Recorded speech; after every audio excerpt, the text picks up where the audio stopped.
Ce n'est pas jeudi. C'est tous les jours de la semaine. Voici Fraîchement Jeudi. Spécial fierté.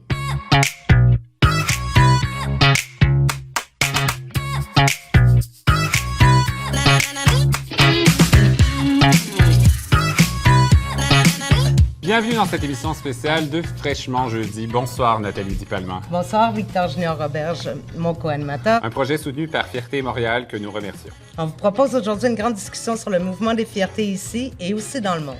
Car il faut dire que le mouvement a été grandement secoué depuis quelques années, que ce soit par la pandémie, Les mouvements politiques populistes d'extrême droite, les revendications légitimes d'affirmation et d'expression de genre qui sortent du placard et réclament leur place au soleil, le débat entre la place des revendications et celle de la fête.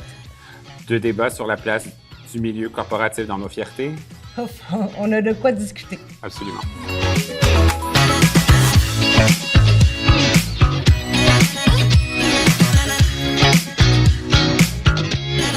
Mais ce soir, nous avons la chance de recevoir des gens super importants à notre table, des gens qu'on aime bien, des gens de notre communauté, des gens de partout. Donc, nous recevons Simon Gamache, directeur général de Fierté Montréal. Bonsoir, Simon. Bonjour Victor, bonjour Nathalie. Bonjour. Martine Roy, directrice régionale développement des affaires LGBTQ2+, Québec et Est du Canada et à la Banque TD. Salut Martine. Salut Nathalie, salut Victor, merci. Nous recevons Patrick Desmarais, président Fondation Émergence. Bonsoir, Patrick. Bonsoir à vous deux. Merci de l'invitation. Marie Massé, productrice de Fraîchement Jeudi. Bonsoir Nathalie, bonsoir Victor, Bonsoir. merci. Nous avons aussi Raphaël Provost, directeur du JAG, un organisme en Montérégie. Bonsoir à vous deux. Quel plaisir, merci. Nick Santos, artiste. Et nous terminons avec Isis Baga. Bonsoir, Isis. Bonsoir, ça va bien? Oui, ça va bien, merci.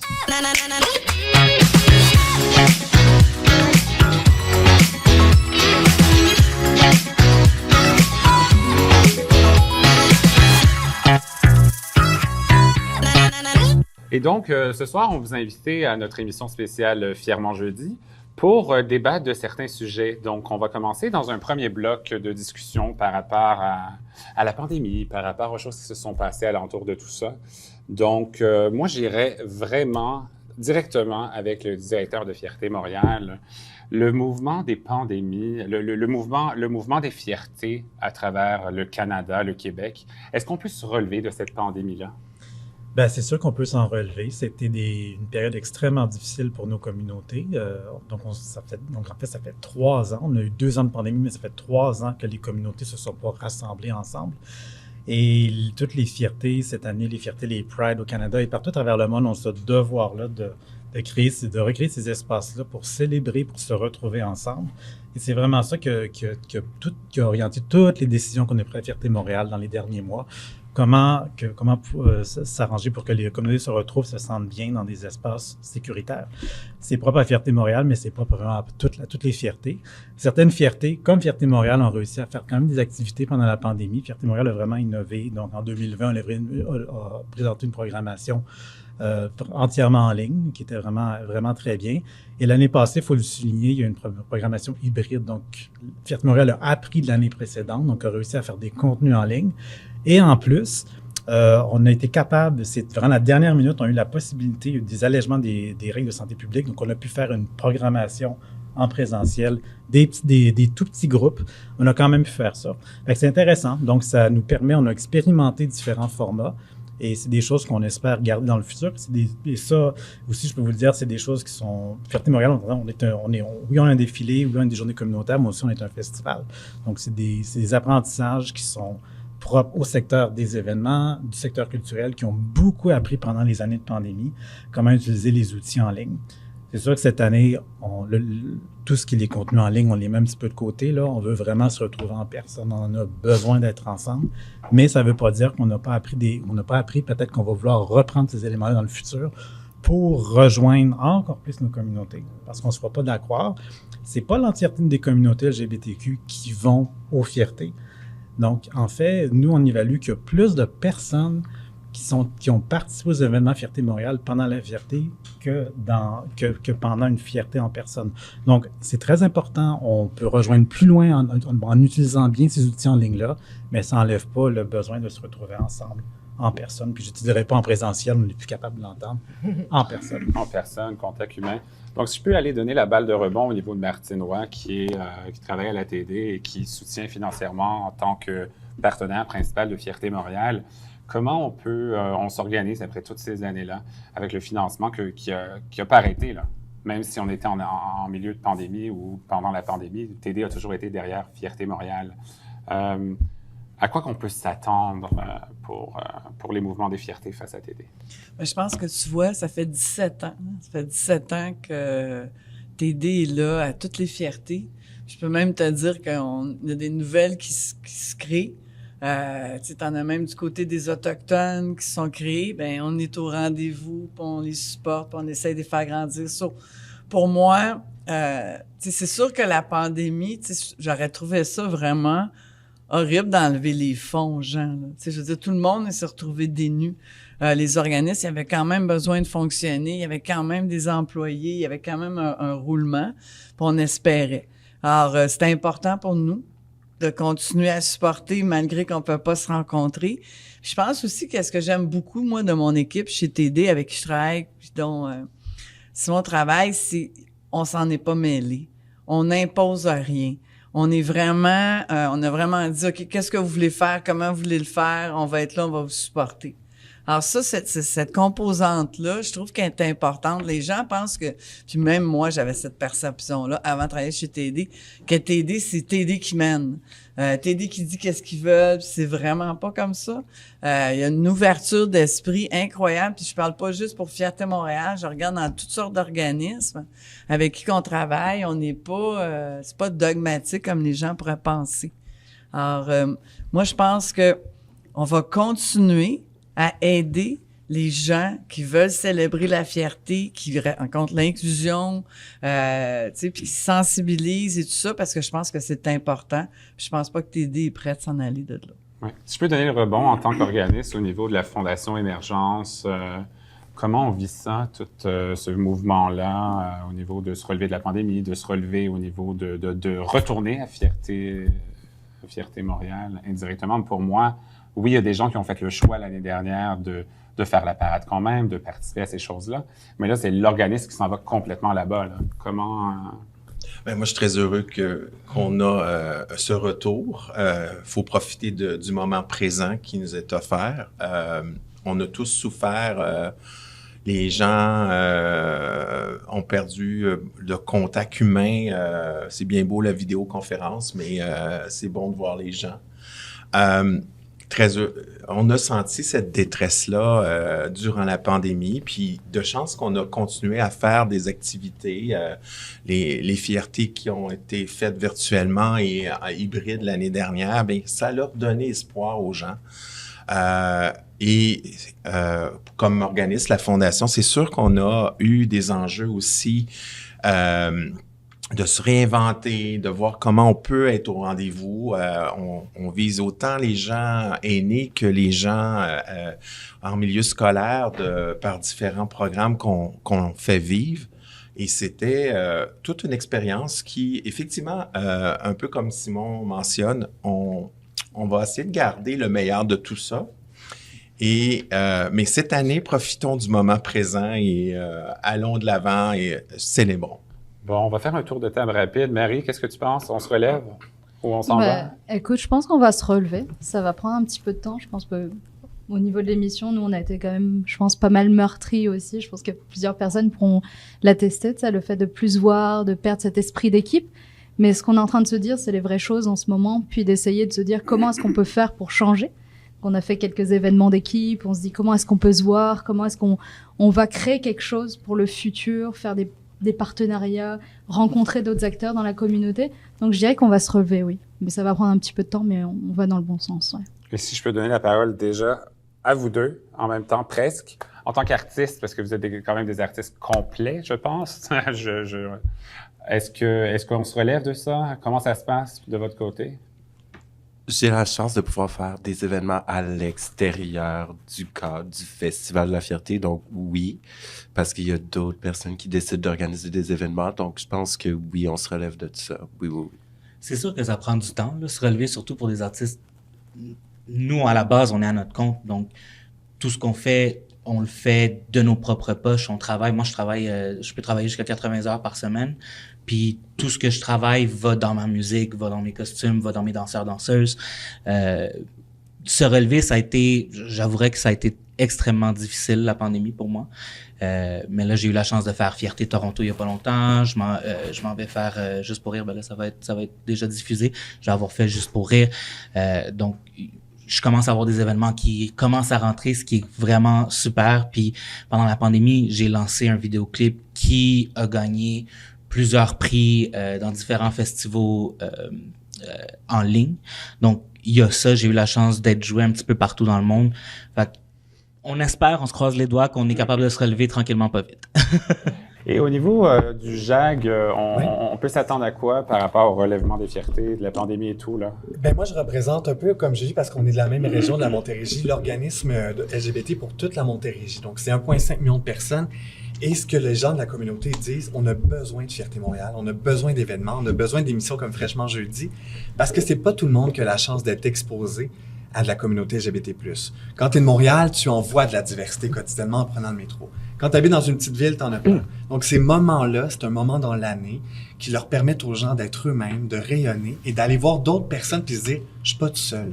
Donc, c'est ça que les gens, après la pandémie, se sont dit « enfin, je peux retrouver des gens comme moi. Je suis pas pris tout seul dans mon petit coin de pays. » Et c'est ça un peu à travers mon organisme qu'on essaie de faire, c'est de donner ces chances-là aux gens. Fierté Montréal est une occasion. Les spectacles que nos artistes font ce soir en est d'autres pour créer des lieux de rassemblement parce qu'on en a peu.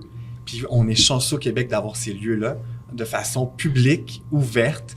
Et ça, je trouve que c'est important. Donc, on se relève comme jamais. Puis je trouve ça très inspirant de voir que les gens se disent on met ça derrière, puis on assume encore plus nos couleurs qu'avant. Merci à tout le monde. Alors, étant donné que tout le monde s'est relevé, c'est vraiment bon d'entendre ça. Mais comment faire alors que les vagues de COVID se poursuivent et sont de plus en plus contagieuses? On est un peu dans la 7e vague en ce moment. Tantôt, tu disais, Simon, qu'avec le virtuel, aussi, ce que je trouvais bien dans ce que tu disais, c'est vrai que ça a attiré beaucoup de monde, aussi des gens qui ont à mobilité réduite, qui ont pu assister aux événements. Mais voilà, comment on va faire si... est-ce que vous êtes préparés à cette éventualité-là?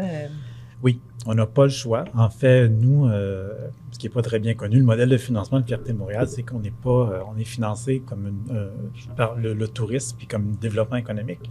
Donc, on n'a pas du tout le même financement que des organismes communautaires. Donc, on est complètement ailleurs dans les programmes gouvernementaux. Quand on dépose sur ces programmes-là, à chaque fois qu'on dépose, première chose qu'on nous demande depuis 2 ans, quel est votre plan de contingence COVID? À chaque fois qu'on dépasse, qu'on dépose municipal, provincial, fédéral. Okay. Donc, on doit maintenir à jour ces plans de contingence-là COVID qui sont en plus de tous les plans de sécurité qu'on doit toujours mettre à jour. Donc, on se prépare. Pour faire, c'est sûr que, bon, pour tout le secteur événementiel, on a appris depuis 2 ans et demi, là, on sait comment se revirer vite. C'est sûr qu'on ne veut pas le faire. Mais si, au moment où on se parle, la fierté commence dans 2 semaines, s'il y avait un changement dans 10 jours, on se virerait de bord. Puis je veux pas trop y penser, là, mais là, on rendait à 2 semaines, on est pas mal confiant que ça va avoir lieu. Mais tous les festivals, je peux vous dire au Québec, au Canada, parce que les modèles de financement ont avoir des plans de contingence. Cela étant dit, c'est sûr que on sait, bon, oui, on a fait des programmations en ligne dans les dernières années, ça compte pas tous les besoins. Ces besoins de rassemblement-là, ça fonctionne pas. Il y a absolument des limites au virtuel. Donc, c'est ça, bon, en 2 semaines de vie, on ne pourrait pas vraiment très, très innover, mais si on doit aller dans ce modèle-là, il va vraiment falloir comment on utilise les technologies pour garder ces liens-là, parce que juste du Zoom ou du Teams, ça le fait pas, là. Effectivement. Pour les autres, est-ce que vous anticipez de vous protéger, de pas aller... Cette éventualité-là pour vos organismes? Je peux me lancer, parce que nous, comme notre offre, vu qu'on est sur un grand territoire, nous, on a appris de la pandémie pour adapter nos services, parce que nos services n'étaient que par personne à personne. Donc, on est un organisme communautaire. Donc, pendant 2 ans, on a adapté tout ce qu'on fait pour pouvoir le faire en virtuel. Ça n'a jamais la même portée. Par contre, il réarriverait une autre pandémie ou un autre confinement, que je suis capable de donner des formations, je suis capable de donner du service à mes membres, je suis capable d'aller rejoindre les communautés et je suis capable de créer encore cet engouement-là. Ce qu'on n'était pas capable de faire à l'époque. Fait qu'on a mis en place des systèmes, tu sais, je veux dire, des systèmes informatiques, on a mis ça en place en se disant, si ça réarrive, mais en même temps, j'ai une plus grande portée maintenant parce que je peux pas être partout sur le territoire en même temps. Et quotidiennement, on est capable de rejoindre beaucoup plus de gens. Et ça crée après, ben on donne rendez-vous en personne. Donc, un va avec l'autre. Je trouve que c'est gagnant. Puis, faut apprendre. Puis, pas faire l'autruche puis dire, ça nous réarrivera pas. C'est peut-être d'une autre façon, mais moi, j'y vois du bon là-dedans. On a adapté nos processus pour être encore plus accessibles. C'est comme ça que je le vois. Et toi, en tant que... Je vais juste aller à Isis et on retourne à Martine Roy par la suite. Alors, toi, en tant qu'artiste, comment tu fais?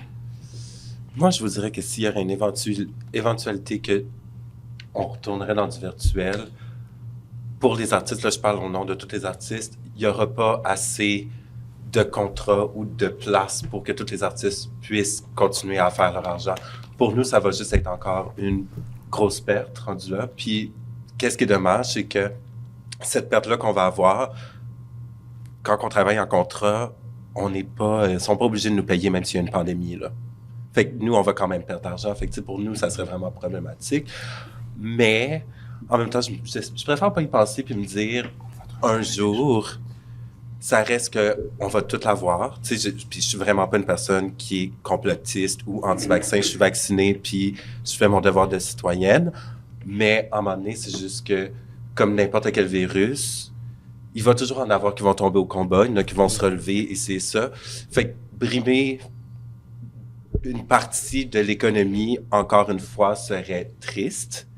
Et je pense que ça rapporterait vraiment beaucoup de personnes dans un creux mental. On va juste terminer la question avec Martine Roy qui voulait intervenir.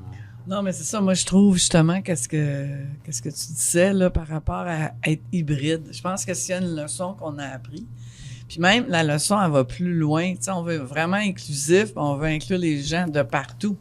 Quelqu'un qui veut pas sortir de chez eux, qui peut quand même participer. Quelqu'un qui est à mobilité réduite, qui peut quand même participer. Moi, c'est ça, je trouve. Puis, j'ai travaillé 20 ans chez IBM. Alors, quand le COVID est arrivé, moi, ma première réaction, c'est on s'en va en virtuel, puis j'étais correct parce que j'étais habituée, puis je connaissais ça. Alors, si j'avais à recommander à tout le monde, c'est justement préparez-vous, soyez familiers avec les plateformes virtuelles et tout ça, parce que puis restez hybride. Ben, je pense que ça a amené une portée, ça a fait sortir les choses. C'est même avec la Fondation Émergence, quand le COVID est arrivé, on est tout de suite allé voir la Fondation, on a dit « Hey, peux-tu nous aider à trouver des organismes partout pour aider les aînés, pour connecter avec les aînés, parce qu'on savait déjà que les aînés, c'était difficile, mais là, les aînés de la communauté de LGBTQ, c'était encore plus difficile. Puis d'ailleurs, la Fondation, elle a aidé avec TD à aller partout. Puis à être virtuel. Puis même ça, on avait dit à quelque place, c'était en personne. Puis là, et on dit, on peut pas être en personne. Alors là, ça a switché virtuel. De doux souvenirs. Oui, de doux souvenirs. Mais c'est ça. Moi, je pense qu'il y a une belle leçon, tu sais, puis c'est d'être prêt, puis de se préparer. Puis je sais, c'est triste, ça. Puis ça, c'était une des raisons pourquoi qu'on continuait à payer Fierté Montréal ou n'importe quel organisme qui avait pris des contrats avec vous, parce qu'on était conscient qu'il y avait un effet domino. Que si on enlevait l'argent à Fierté Montréal, on enlevait l'argent aux artistes. C'est drôle. C'est drôle, Martine. Tu ouvres deux questions par rapport à ça. C'est une question qu'on voulait poser à Fierté Montréal.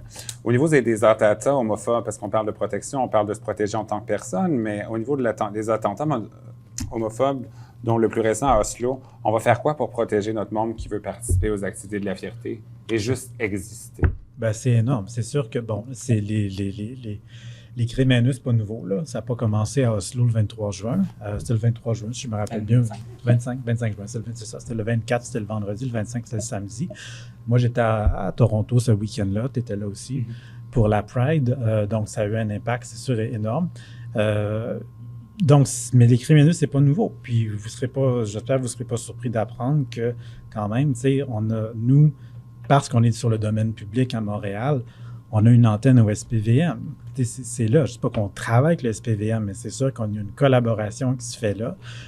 Parce que, oui, il y a des crimes haineux, il y a un module d'intervention pour des crimes haineux, il y a des unités antiterroristes. Présentement, au Canada, le niveau de terrorisme est modéré. Il n'est pas nul, il est modéré. Donc, c'est pas que je veux faire peur aux gens, mais quand même, c'est sûr qu'il faut penser à tout ça.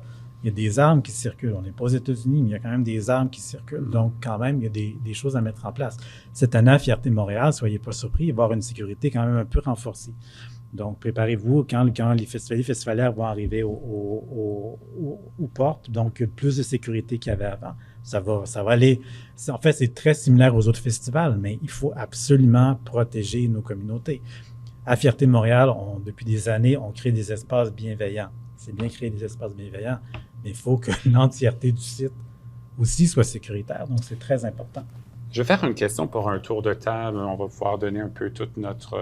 qu'est-ce qu'on en pense de ça, et comment le mouvement des fiertés compense-t-il avec un contexte politique du populisme d'extrême droite, raciste et homophobe qui se répand et prend de l'ampleur dans le monde depuis le passage de Donald Trump, notre charmant Donald Trump, aux États-Unis, un mouvement qu'on voit prendre racine partout au Canada.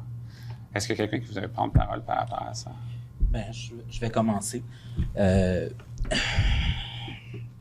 C'est une question chargée. La réalité, c'est que déjà à la base, en tant que personne de SLGBTQ, en général, on est tout le temps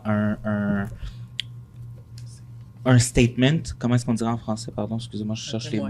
Un témoignage ou une réalité politique.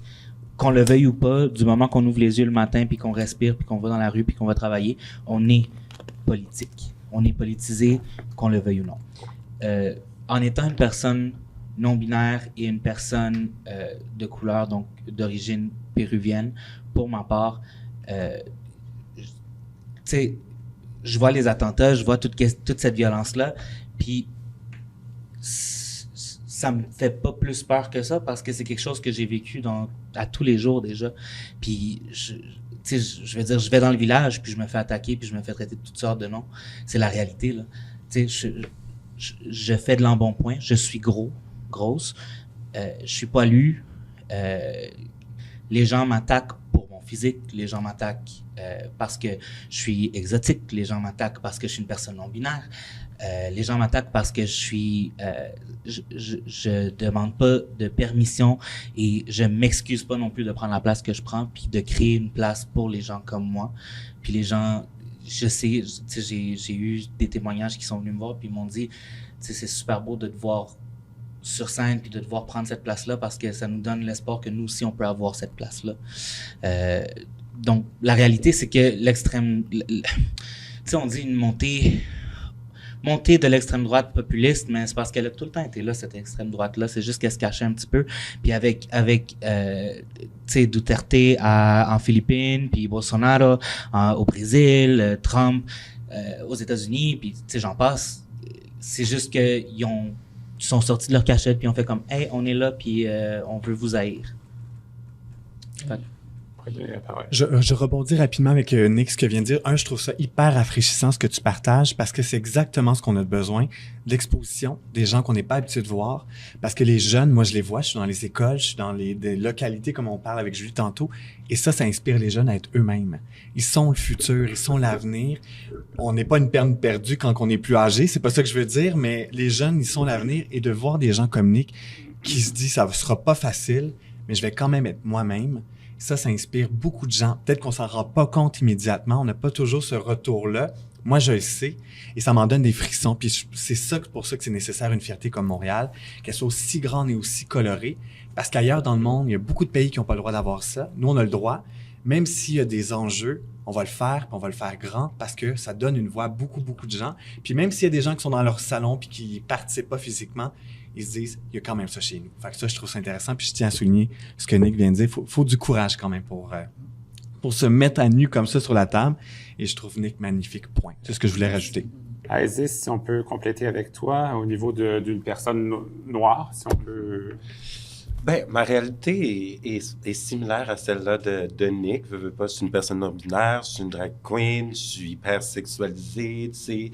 Puis, justement, quand on parlait de vivre dans nos villes respectives, moi, je viens de Québec.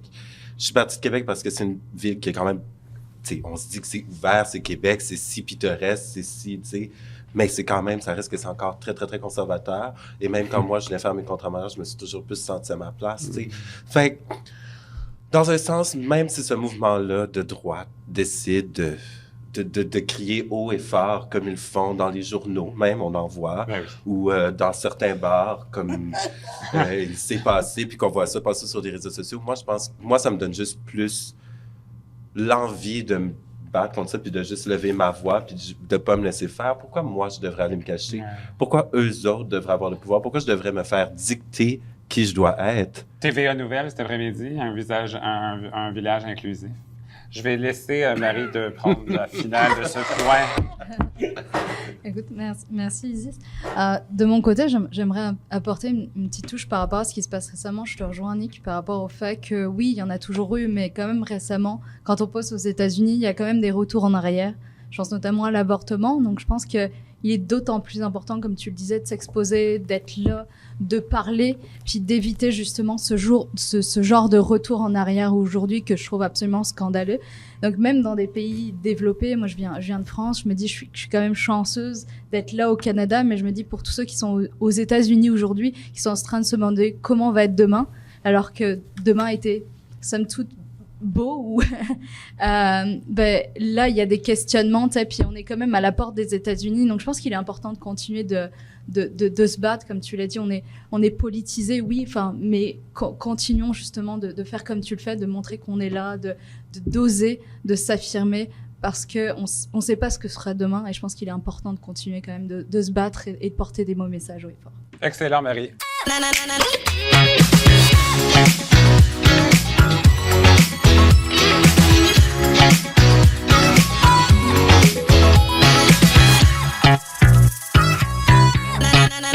Alors, on poursuit pour un deuxième bloc de discussion. Vous êtes tellement intéressant qu'on va en faire 3.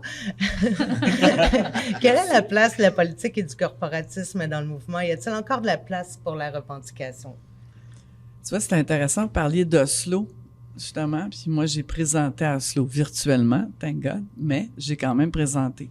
Et j'ai présenté sur, justement, le rainbow washing, tu sais, tout ce côté-là de corporatif et tout. Parce que c'est ça qui ressort. Puis ça ressort beaucoup depuis 2016. Parce que c'est vrai, il y avait plus, justement, je pense, de femmes et d'hommes blancs qui mènent que dans toutes les autres communautés, bisexuelles, transsexuelles, non-binaires et tout ça. Et je pense que c'est ça que ça l'a réveillé, OK? Mais en même temps, faut faire attention parce que avant ça, si on revient en arrière en 2005, quand TD a mis son logo, là, puis IBM a mis le logo, quand TD a mis le logo, il y a plein de monde qui ont sorti de l'argent des comptes de banque. Mais plein de monde. Tellement que c'était... On fait quoi, là? On arrête ou on continue? Puis le gars, il a dit non négociable. Alors, juste ça, pour moi, tu sais, ça voulait dire beaucoup parce qu'il le faisait pour les employés. Parce que les employés prenaient pas le bénéfice du couple du même sexe, ils le prenaient pas. Alors, ils se sont dit, on va faire quelque chose qui démontre qu'on appuie la communauté, on va mettre notre logo là et tout ça. Et, tu sais, c'est sûr que c'est une corporation, mais quand ils ont fait ça, ça a fait que les autres corporations y ont embarqué. Parce que moi, je me rappelle, puis Nathalie va s'en rappeler, les Pride dans les années 80-90, c'était les bars, c'était les cigarettes, puis c'était la bière qui commanditait ça. Ouais. Puis c'était pas fort. Tu sais, on avait bien du fun, on était beaucoup de monde, mais c'était vraiment pas évident. Et le jour que les corporations ont décidé d'embarquer, ben je pense qu'il faudrait réfléchir à la raison là, du pourquoi qu'ils ont fait ça. Puis ils l'ont pas fait pour gagner des clients parce qu'ils en ont pas gagné, ils en ont perdu. C'est toujours sur longue haleine que quand tu fais quelque chose comme ça, que tu risques plutôt de gagner parce que tu mets tes valeurs en place. Puis moi, vous voyez, je suis rendue chez TD juste depuis 3 ans et demi, mais je me rends compte que qu'est-ce qu'ils ont fait, c'est qu'ils ont investi sur leurs employés.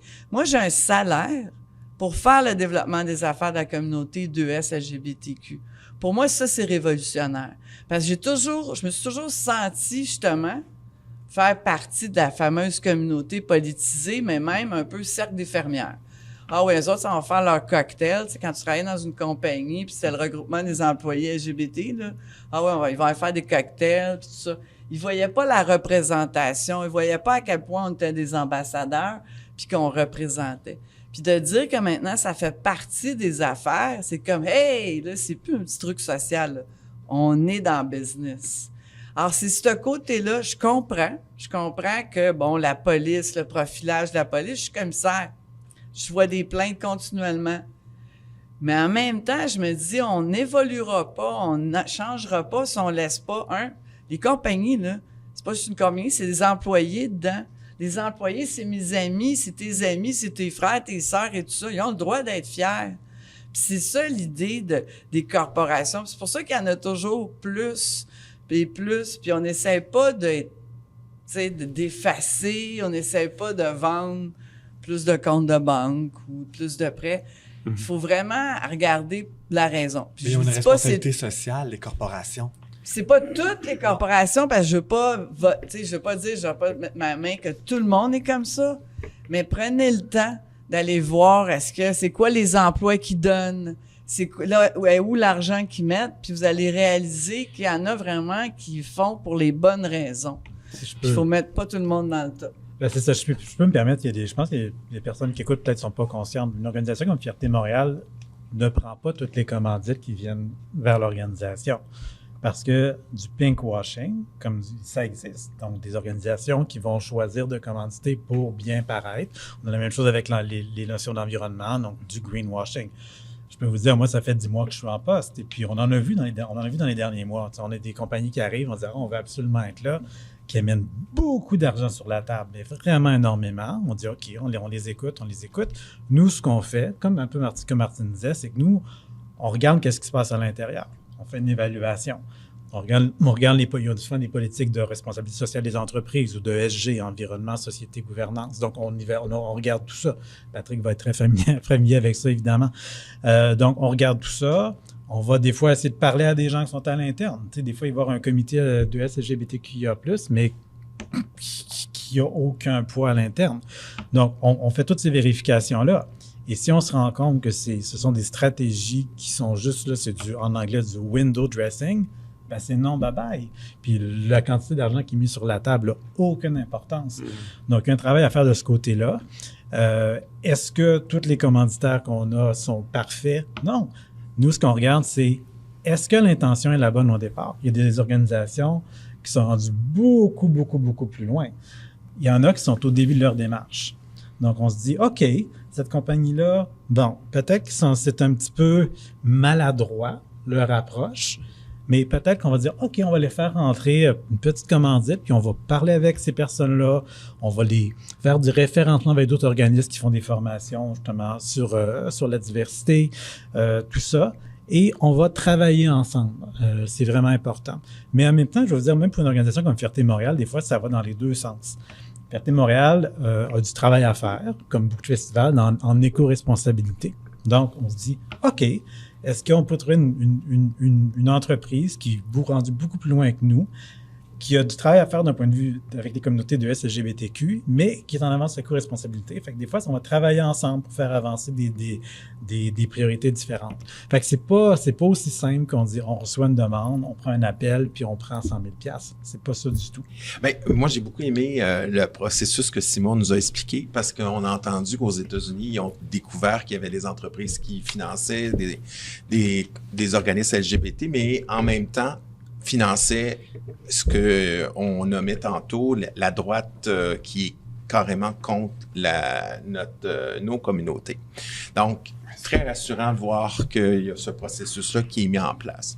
Au niveau politique, je pense que c'est important la fierté parce qu'on amène des politiciens, des gens qui vont voter des choses. Il faut les sensibiliser à nos réalités. Puis, c'est peut-être la seule occasion dans l'année où ils sont présents, ces personnes-là. Et veut pas, ça va les amener à s'ouvrir à nos besoins, à nos réalités, à nos enjeux. Puis, tantôt, tu parlais de tes enjeux, mais bravo, parce que tu es une personne qui un peu comme d'autres personnes il y a 20 ans, ouvrait des portes, mais tu ouvres des portes à d'autres personnes qui sont dans notre bel arc-en-ciel LGBTQ+.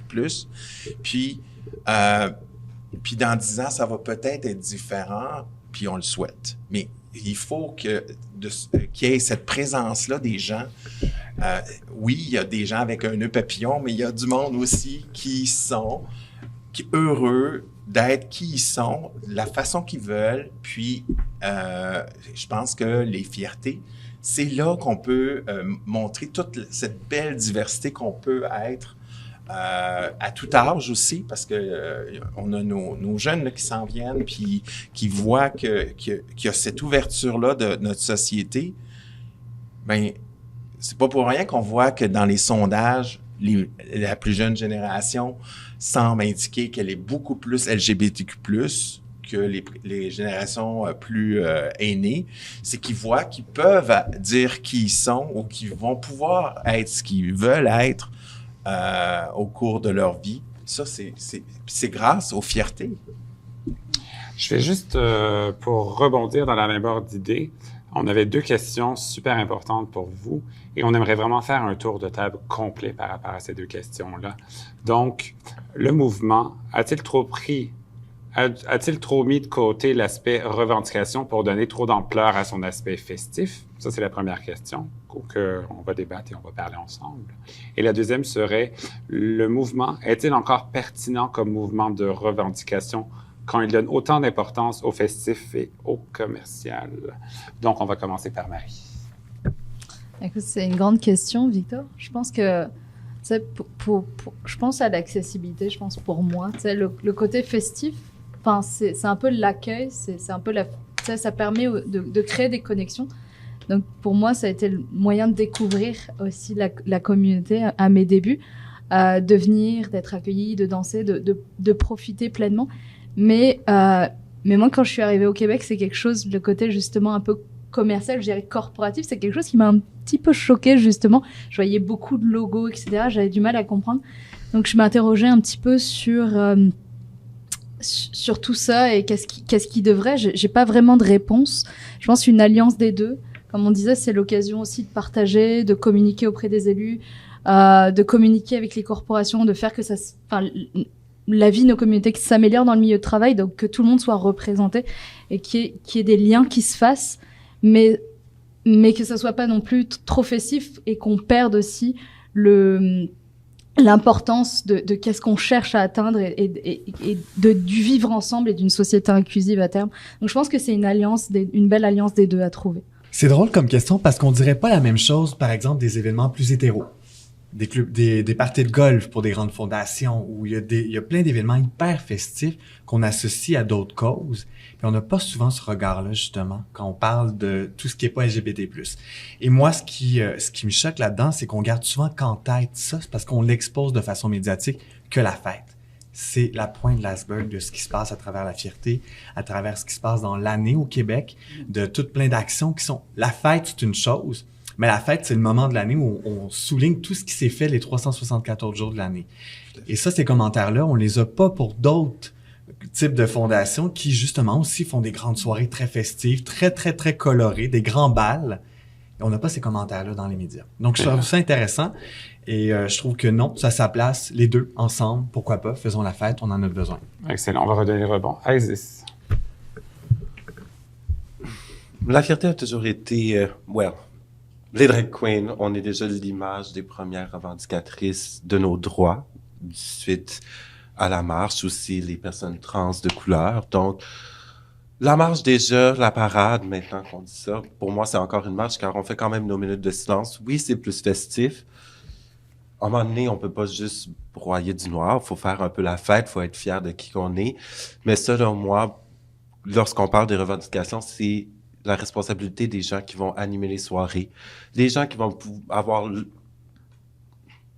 temps, mais pas le temps, le contrôle de leur soirée durant les fiertés. Alors, mettons, si on parle des gros shows ou de tout ce qui se passe dans les rues, c'est leur travail aux personnes qui animent tout ça, de sensibiliser les 20 à 30 000 personnes qui vont être là. Nous, on peut le faire. On peut faire du bouche à oreille, mais durant ce festival-là, c'est aussi la responsabilité des animateurs. Donc... OK. La première chose que je vais dire, s'il n'y a pas de revendication, il n'y a pas de raison qu'une fierté existe. Je veux dire, très, très, très clair, c'est de là que ça part. Juste vous dire, cette année, on a un peu changé l'approche à Fierté Montréal. On va publier nos revendications bientôt. Ce ne sont pas nos revendications, ce sont les revendications des communautés. Cette année, on a un petit peu changé l'approche. On s'est dit, un instant, Le Conseil québécois LGBTQ a fait un travail de 2020 à 2022 avec des organismes communautaires. On a regardé un gros document du Conseil québécois dans lequel il y a des dizaines et des dizaines de revendications. Donc, on a basé notre travail sur des revendications qui ont émergé du secteur communautaire. Fierté Montréal n'est pas encore rendu au secteur communautaire. Donc, première chose, ça émerge des communautés. Donc, ça, c'est la première chose. Après ça, comment on fait passer des revendications?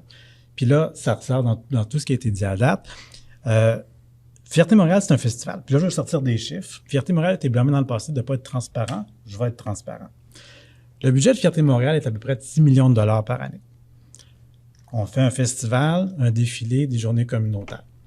Pour donner une comparaison, le budget du Festival d'été de Québec est de 32 millions de dollars. OK? Festival. Pas de défilé, pas de journée communautaire. Par contre, je vais vous comparer. Fait que 6 millions Fierté Montréal. D'après vous, quel est le budget de l'organisation qui organise la Marche des Fiertés à Paris? 138 000 €. Fait qu'on voit on est dans des sphères complètement différentes. Donc, à Montréal, Fierté Montréal organise un festival sur un petit budget, si on compare à d'autres grands festivals. Mais Fierté Montréal est devenu un grand festival. Donc, on a le besoin de célébrer et tout ceci présent, sinon plus que dans d'autres festivals. Quand on a des revendications, oui, on veut les dire clairement, vocalement, mais aussi il y a dans des gestes artistiques. Donc, nous, à Fierté Montréal, à chaque fois qu'on prend une décision de programmation, qu'on met une artiste sur un stage, il y a une revendication derrière ça. C'est fondamental.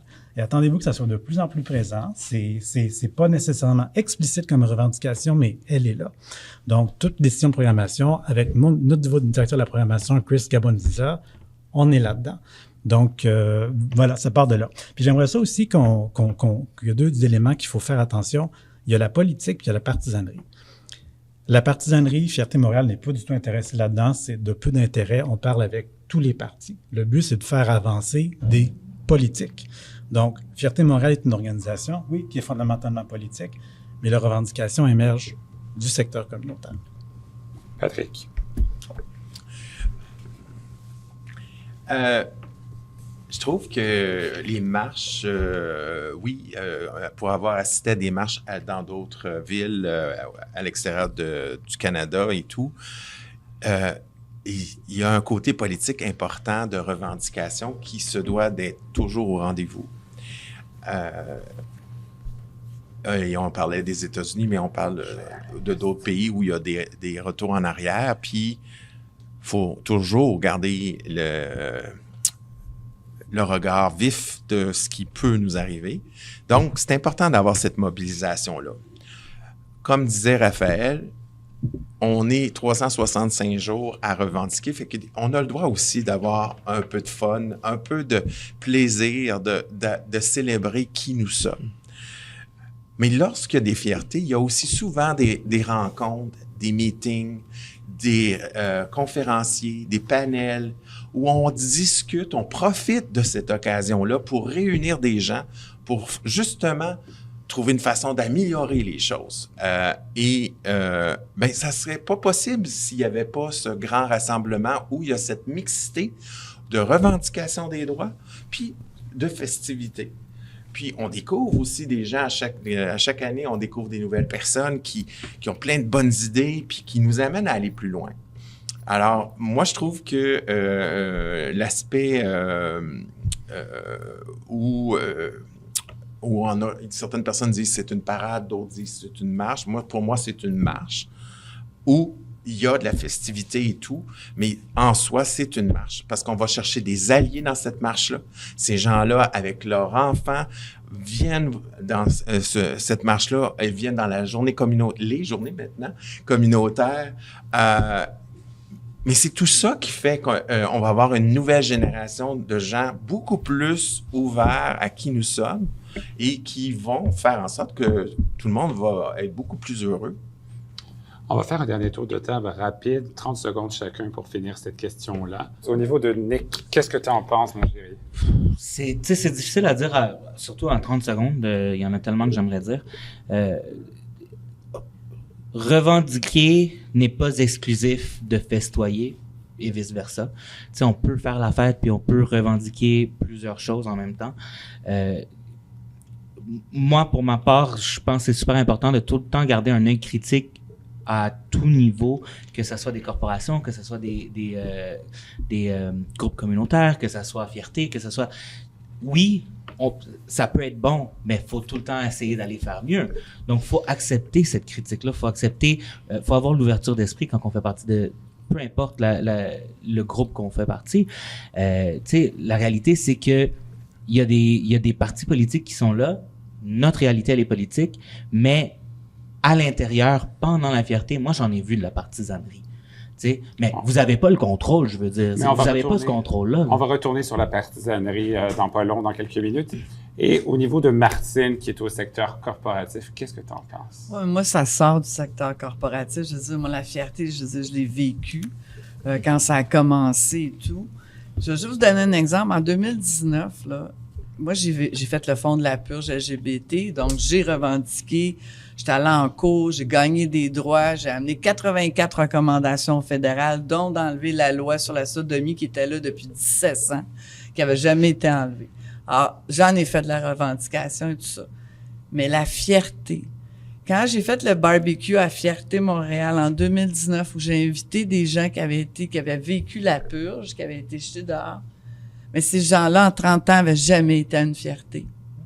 Jamais. Parce qu'ils n'étaient pas fiers. Pour eux, ils avaient perdu leur emploi à cause de leur orientation sexuelle. Ils n'ont jamais senti qu'ils en faisaient partie. On n'a jamais pris le temps. Alors, c'est ça pour moi, la fierté.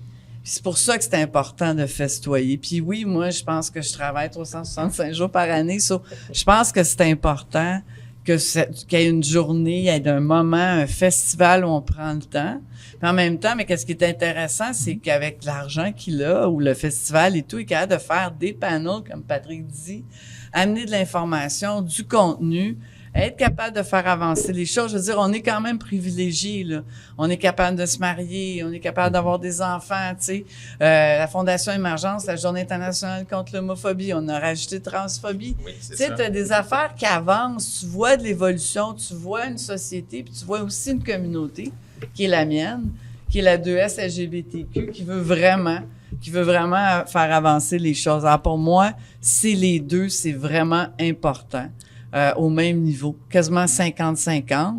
Puis c'est sûr qu'on peut pas arrêter parce que on peut pas s'asseoir sur nos lauriers, justement parce que ça va toujours... C'est organique, cette affaire-là. Ça peut aller en arrière, ça peut aller en avant. Puis ça dépend toujours de qui mène. Là, on est chanceux. Là, je sais peut-être pas tout le monde l'aime, le parti politique qui est au pouvoir au Canada, mais c'est le premier qui a vraiment fait des affaires pour nous autres, je vais vous le dire. Là. Avant, il y a rien. On n'avait pas un sou pendant 8 ans. Alors, tu sais, c'est ça que je me dis, tu sais, oui, les politiciens, oui, tu sais, je comprends, des fois, ça accroche, mais en même temps, on a besoin de ça pour changer les lois. On a besoin de ça pour recevoir du support. Alors, tu sais, puis quand on a des bons politiciens ou des bons partis qui sont capables de comprendre qu'il faut évoluer, il faut en profiter. Excellent. C'est bon, ça? Je vais juste aller très vite. Il nous reste 5 minutes à ce bloc-là. Je vais retirer la possibilité à Simon de pouvoir répondre à cette question-là. Donc, parce qu'il ne pourra pas prendre position par rapport à ça. Donc, je préfère que ce soit les gens, le reste des gens. Donc, que dire des risques de récupération politique? Mais je peux répondre à cette question. Des politiciens qui viennent au défilé pour récolter des votes, se donner bonne figure. Mais leur tient-on les pieds contre le feu pour qu'ils prennent des engagements concrets? Est-ce qu'on la veut de la police au défilé de Montréal? On la veut-tu? Donc, je vous laisse répondre à ces questions-là. C'est quoi vos envies? Vas-y, commence-toi. On en a long. Pour avoir fait... je pense que le meilleur exemple que je peux donner, tu te rappelles la journée communautaire qu'on a faite l'année passée? Ouh! Et ça pleut pour avoir aucun intérêt, puis juste nous donner une carte, puis dire « votez pour moi ». Moi, personnellement, si tu me montres pas vraiment ton intention, puis que t'es politicien, puis tu viens me voir à mon kiosque, puis que t'es juste ici, puis t'es comme « Ah, ben, qu'est-ce que vous faites? C'est beau. Ah, ben, voilà, je me présente aux élections, je vais pas voter pour toi. Qu'est-ce que tu as fait pour la communauté? Dis-moi quelle action que tu vas prendre si tu viens me voir durant la fierté. » La police, durant la marche, ils ont tellement plein de choses à régler, puis ils montrent tellement aucune évolution, que non, j'ai pas envie de les voir. J'ai envie de les voir avoir une action de nous protéger, nous les gens marginalisés, et aussi les gens de couleur, parce que les gens de couleur, on est les premières personnes visées, en plus de la communauté de LGBTQIA. Donc, est-ce qu'on se sent protégé? Est-ce que je me sens en sécurité avec le SPVM? Bof. Nick, Pas c'est vraiment. complété. Ouais, ben je vais rajouter justement à ce qui s'est passé avec l'année passée, justement, pendant une journée communautaire. C'est anecdotique, mais c'est le genre de réalité qu'en tant que personne marginalisée, on vit à tous les jours. On était 2 kiosques qui étaient en train de débarquer des trucs en même temps.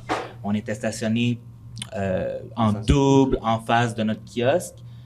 Nous, ça donne qu'on est toutes des personnes de couleur, puis l'autre kiosque, ça donne c'est toutes des personnes blanches. Ben c'est drôle parce que les cadets sont venus nous voir, nous. Ils nous ont fait des problèmes, nous ont mégenrés. Ils ont voulu quasiment nous foutre un ticket à ce moment-là.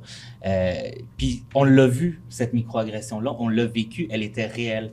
Moi, le SPVM en général, je n'ai aucun sentiment de sécurité autour, même que j'ai plus peur du SPVM et de leur présence que de d'autres choses.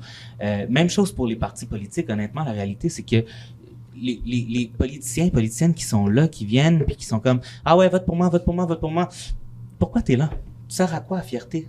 Est-ce que tu as donné de l'argent? Est-ce que tu es vraiment là pour aider les communautés? Est-ce que tu regardes les artistes? Est-ce que tu vas au spectacle des petits artistes qui font partie de Fierté Montréal cette année, qui font les 7 jours? Tu sais, on va se le dire, on parlait justement de festoyer, de revendiquer. Tu sais, on travaille comme des malades à l'année longue. On peut-tu fêter? On peut-tu fêter une journée par année? Je vais laisser répondre le président de Fierté Montréal. Juste le DG, pas le président. DG.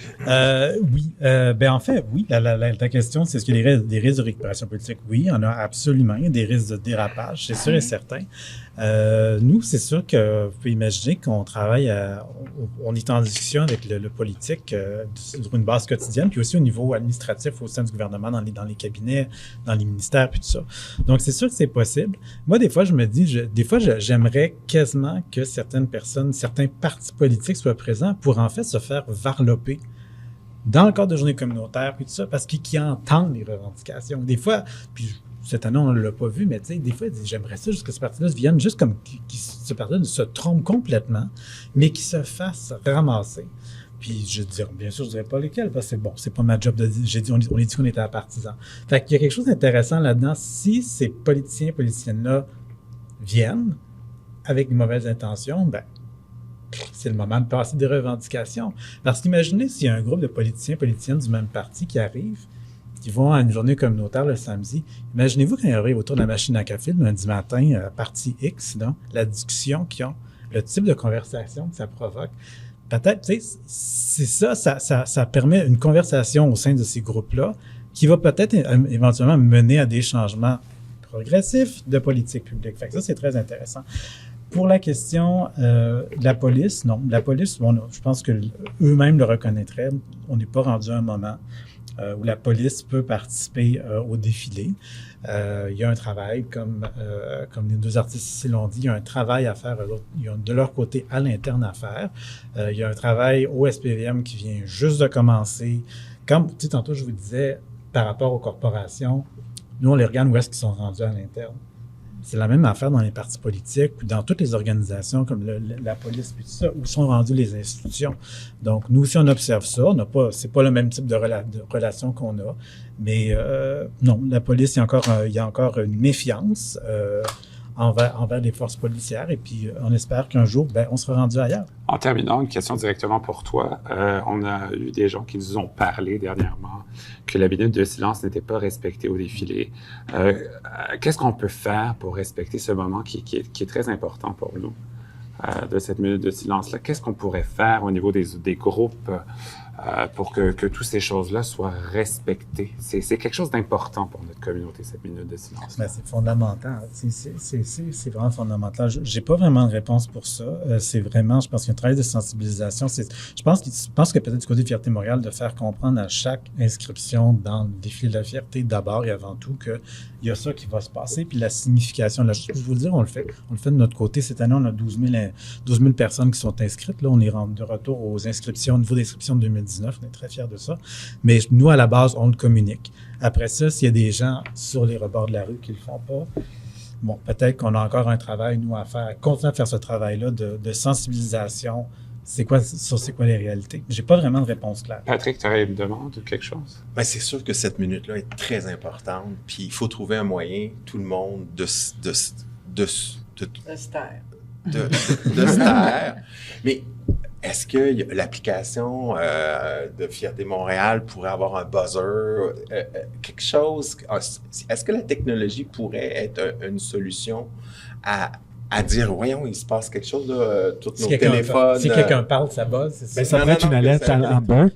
Tout le monde s'assonne sur les téléphones, à la radio. Mais un autre son, là. Mais parlons pour parler, comme il y avait une émission, là, mais peut-être qu'il faut trouver une façon de faire buzzer les téléphones. Tout le monde a un téléphone ou presque sur sa personne. Grindr. Il faut que les grinders de tout le monde. J'en parle pas là-dedans. Faut que ça rejoigne tout le monde. Mais je pense que effectivement, ils font beaucoup de sensibilisation. Ils ont des meetings avec les groupes qui vont marcher. Mais tout le monde, on pourrait effectivement mettre nous-mêmes une minuterie ou quelque chose sur nos téléphones puis dire « je l'ai mis ». Merci Patrick, ça complète le tour. Ouais, ben je voulais juste rajouter à Patrick qu'est-ce que tu disais justement. Tu sais, en même temps, on peut pas aller prendre la main de chaque personne puis lui dire hey, arrête de parler là. C'est comme la pandémie qu'on vient de vivre. Porte ton masque. Si tu veux pas le porter, ben assure-toi que tu tombes pas malade. Puis si tu veux tomber malade, c'est ton problème là, rendu là. On peut pas forcer les gens à faire des choses qu'ils veulent pas faire. Puis s'ils le respectent pas, ils le respectent pas. Mais l'important c'est que toi en tant que personne, si tu veux le respecter, alors c'est fondamental pour toi, puis tu le fais. Mais commence pas à dire ah oui, arrête de parler. Fais-le toi. Excellent.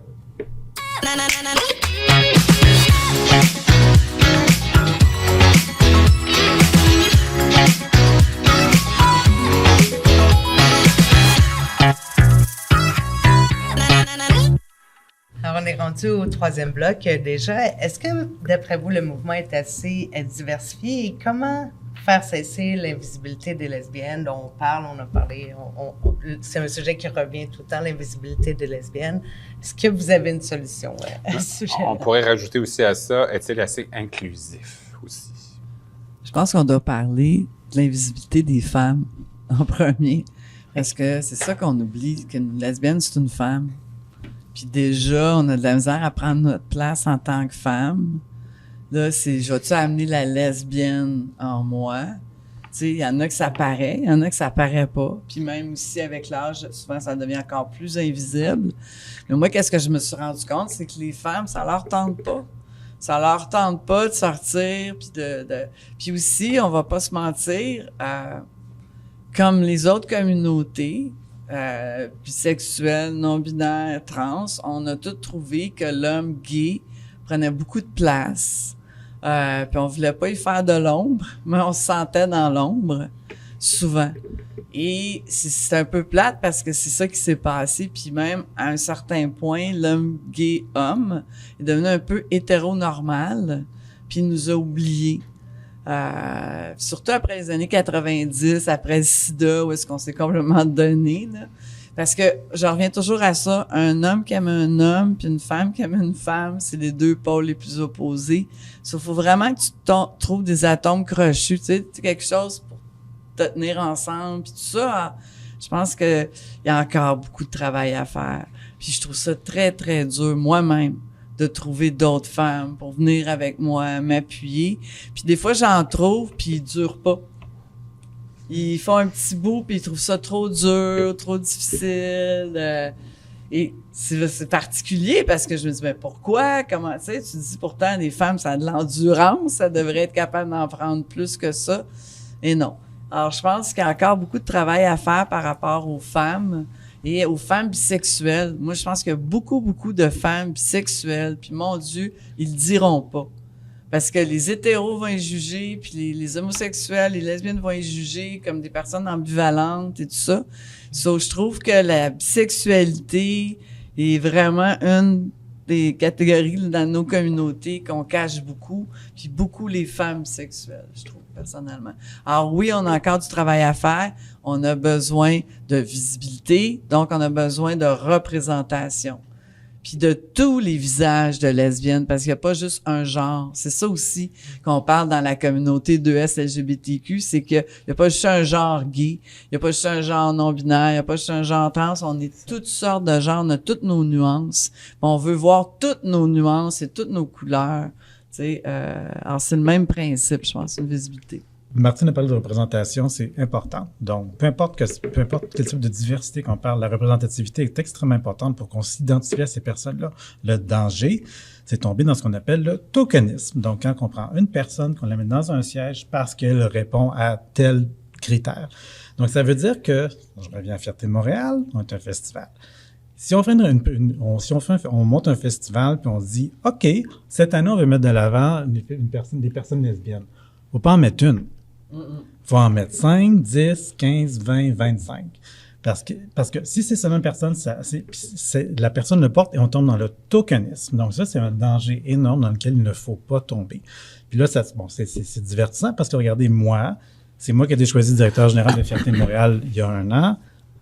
Les gens qui écoutent, je suis un homme blanc, gay, cisgenre. Bon, je peux vous dire que c'est pas ça qu'il y avait en tête au départ quand le conseil d'administration a lancé le recrutement. Bon, ça a donné que j'avais un paquet d'autres expertises qui étaient nécessaires. Donc, un gars qui a fait des redressements, des restructurations, qui avait géré des changements, des crises, puis tout ça.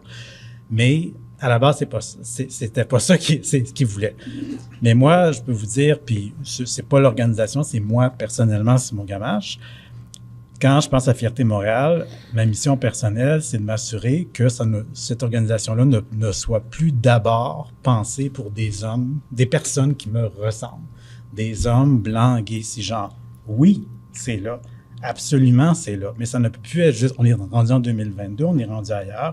Donc, c'est fondamental que ça soit plus juste pensé pour ça.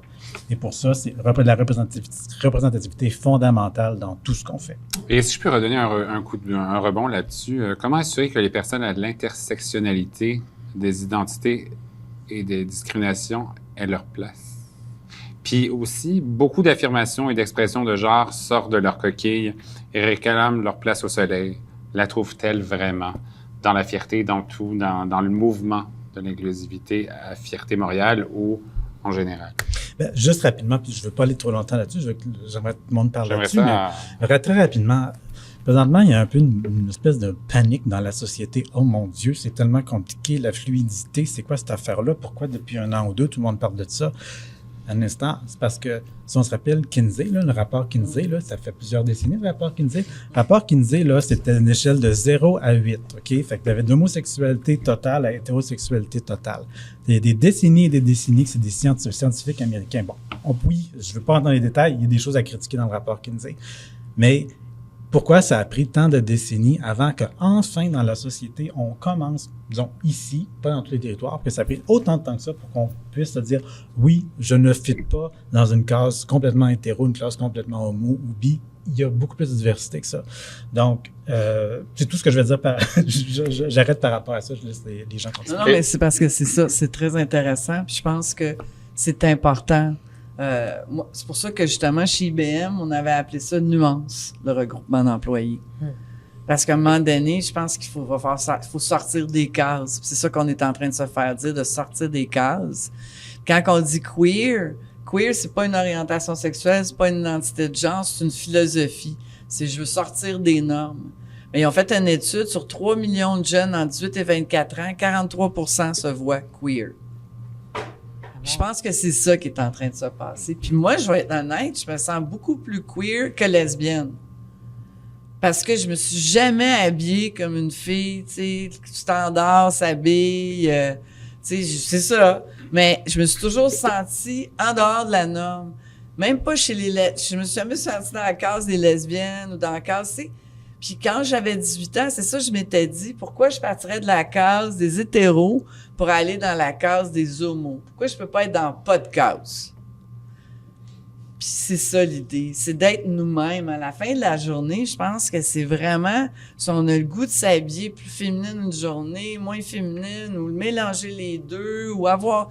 Je pense que c'est ça où on est rendu. Puis je trouve ça vraiment intéressant. Moi, je trouve ça excitant, honnêtement. Mais il y a une nuance quand même à apporter, Martine, de nous, oui, on les veut pas, ces cases-là, mais la société nous demande de nous mettre dans une case.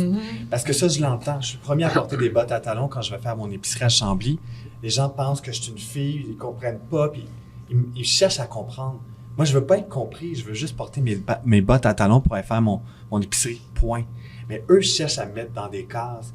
Dans les écoles, c'est la même chose. Il y a des comités LGBT+, dans les écoles secondaires. On n'avait jamais vu ça il y a 10 ans. Ils sont 30-40 jeunes dans une classe qui se réunissent le midi. Mais le reste de l'école veut les mettre dans des cases. Eux, ils n'en veulent pas de cases. On leur parle, puis ils sont queer, pan, ils se questionnent, ils se permettent, puis je trouve ça magnifique. Mais c'est le reste de l'école, puis le reste de la société qui les impose. Puis c'est là qu'il y a un décalage entre nous, notre conversation, puis les conversations au reste du Québec en ce moment. On est dans un micro-système en ce moment, puis il faut pas l'oublier ça, parce que ailleurs, ces conversations-là n'existent pas du tout, puis on n'est pas la grande portée. Fait que c'est ça qui est difficile. Moi, j'en veux pas de case, mais on me demande de me mettre dans une case. J'aimerais bien entendre ma collègue Marie des 400 coups par rapport à ce sujet-là, pour le compléter. OK. Avec plaisir, Victor. Moi, je rejoins Martine. Enfin, ce côté de nuance, d'absence de case, pour moi, je me retrouve de plus en plus. Et je suis vraiment heureuse d'ailleurs qu'on s'en aille vers là. Moi, j'étais un peu, entre guillemets, dans la case garçon manqué quand j'étais jeune. Fait que il y avait des gens qui se questionnaient sur ma sexualité avant même que je me questionne moi-même. Tu sais, on voulait me mettre dans une case A, dans une case B, alors que juste, je me faisais plaisir. Tu sais, genre comme j'avais envie de faire du skate, j'aimais les voitures, etc. Fait que je t'avouerais que ça m'a beaucoup meurtri, je dirais, dans mon évolution, et ça m'a questionné sur des choses que je me questionnais pas. Fait qu'aujourd'hui, le fait qu'on puisse au Canada être si bien, d'avoir cette opportunité de pouvoir être ce qu'on est, pouvoir sortir dans la rue activement, puis de mettre ce qu'on veut. Là, je m'amuse en ce moment. Mais ça, je l'avais jamais vécu avant d'être là. Donc, c'est vrai qu'on est chanceux aujourd'hui. Mais je te rejoins, enfin, même dans les papiers, l'administratif, on te demande de cocher une case. T'as pas cette liberté de pouvoir te dire, je peux en cocher plusieurs, ou je peux être plusieurs choses. Il faut à chaque fois se ramener à quelque chose, puis se définir en tant que quelque chose.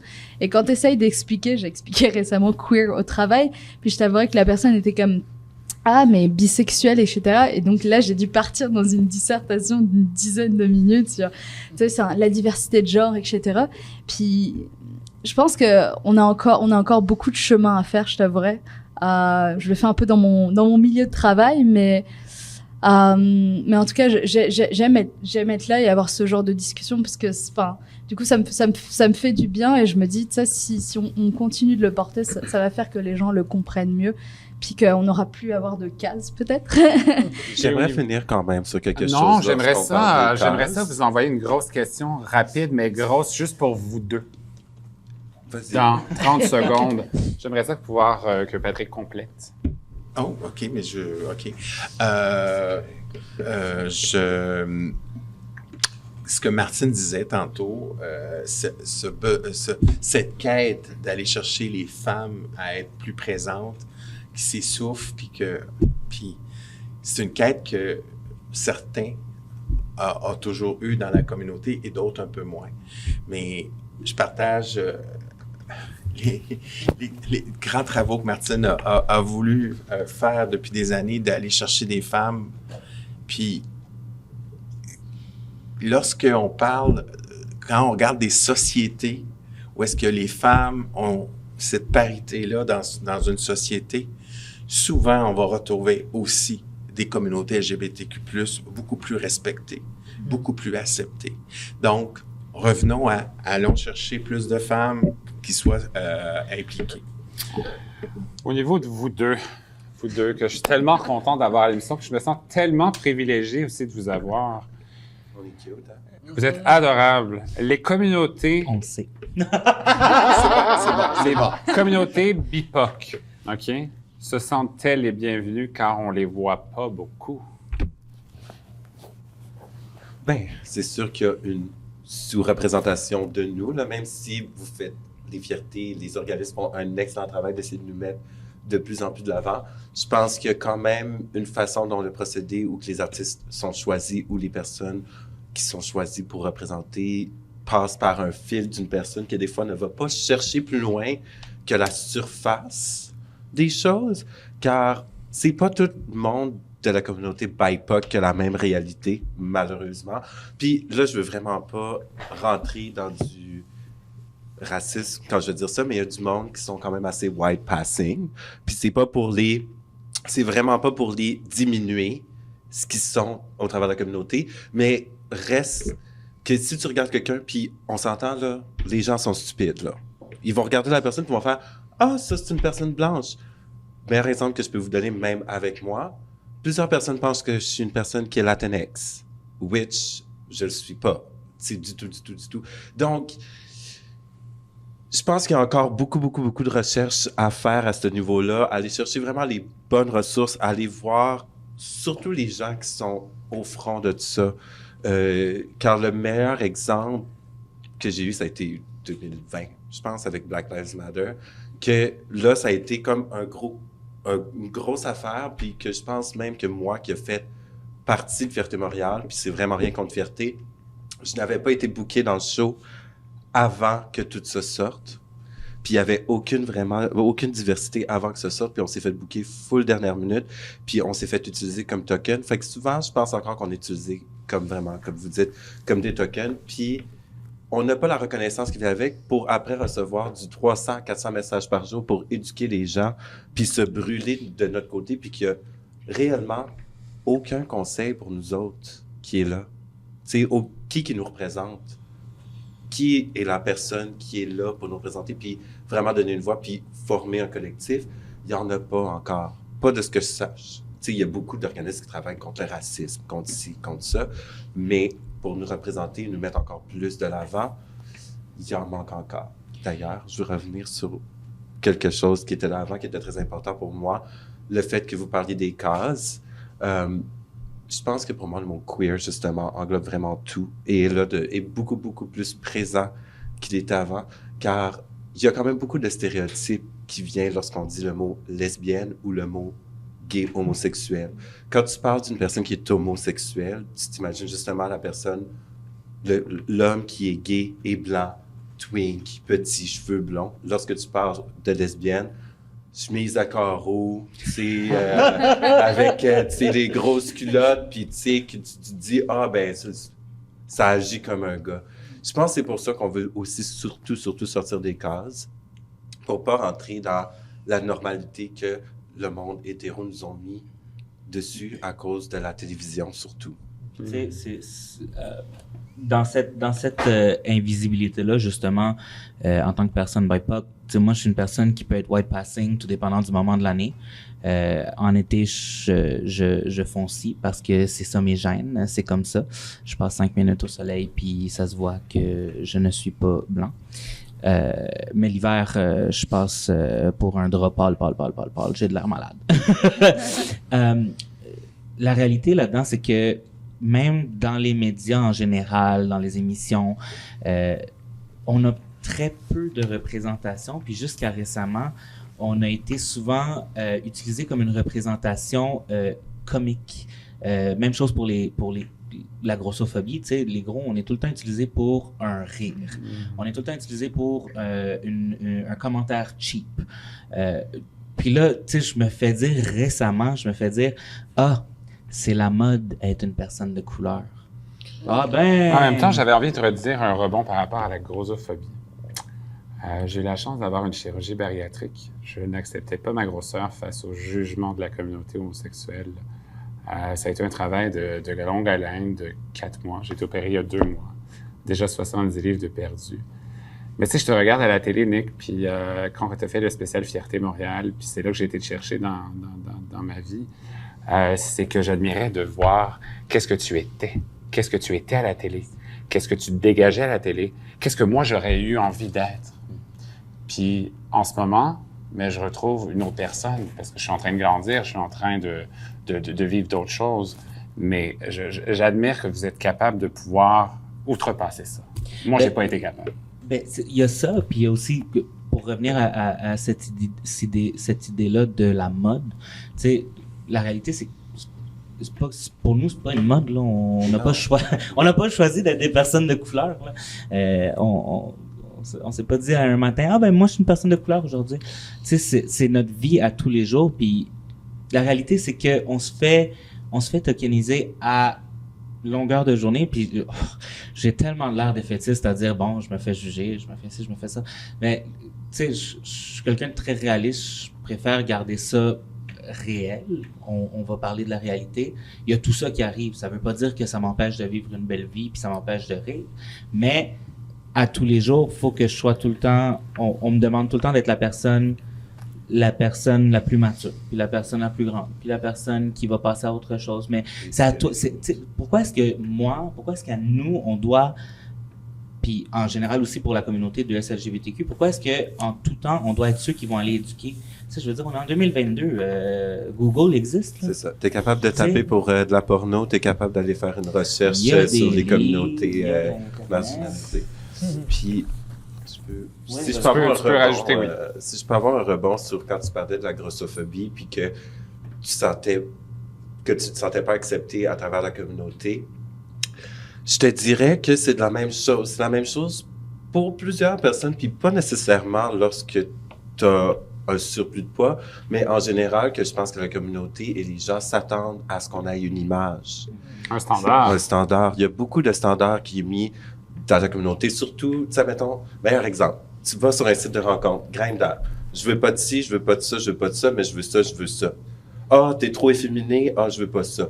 Ah, ben, t'es gros, j'en veux pas. Ah, blablabla. Nous-mêmes, je pense qu'on se met des standards, on se met nous autres mêmes dans des boîtes, ce qui est vraiment dommage, au lieu de voir qu'est-ce qu'il y a vraiment à l'intérieur des gens. Justement, c'est ça, c'est que les gens préfèrent vivre dans cette ignorance-là. Et, tu sais, ça m'arrive souvent, même sur Internet, de me heurter à des gens qui refusent d'accepter. La vague la plus récente, c'était le village qui dit on n'est plus le village gay, on est le village 2S LGBTQ. Puis là, on avait des ports d'armes. Ah, ben là, c'est le village depuis les années 80, puis ça changera pas. Calme-toi, on t'a pas dit que t'as pas le droit d'être gay dans le village. Tout ce qu'on essaie de dire, c'est que on veut être inclus aussi. Tu sais, on essaie de vous expliquer que on veut cette inclusion-là. Puis on veut se sentir représenté aussi. Tu sais, veut pas. C'est nous les deux en tant que personnes non binaires. Même les lesbiennes. C'est ça, même les lesbiennes. Tu sais, y a-tu un endroit pour les lesbiennes dans le village? Il n'y en a plus. C'est bon d'avoir donc. LSTW qui a vraiment changé la donne, moi je trouve, ça fait 10 ans. Changé l'image aussi de la lesbienne, puis aussi la grossophobie, Euphoria, tu sais, vraiment aller chercher des personnages. Moi je trouve qu'elle aide beaucoup la communauté des femmes au Québec, là, avec LSTW. Mais il n'y a pas de lieu, il n'y en a plus. C'est malheureux. Oui, mais c'est pas payant, les lesbiennes. Donc, ils sont pas mal meilleurs que nous autres à être économiques. Malheureusement, c'est ça qui terminait l'émission Fièrement Jeudi. Je remercie Marie Massé d'être présente, Patrick Desmarais de la Fondation Émergence, Martine Roy, directrice de TD, Simon Gamache de Fierté Montréal. Merci d'être là. Merci d'avoir démêlé les choses. Madame Bagarre, merci beaucoup. Quel plaisir de t'avoir vu. Bien, ça me fait plaisir. Nick Santos, on se revoit bientôt. Merci beaucoup. Toujours un plaisir, Raphaël. Et dès septembre, on aura la chance de pouvoir avoir le Jacques qui se joint à Fraîchement Jeudi pour avoir une émission mensuelle avec nous. Merci beaucoup, Nathalie, pour la co-animation. Merci beaucoup. Merci à Fierté Montréal. Merci à tous les gens. Merci de croire en nous. Merci de partager ces moments-là. Je trouve que c'est vraiment une richesse qu'on prenne le temps de se retrouver et partager ce moment. Merci, Victor. Merci, Victor. Merci.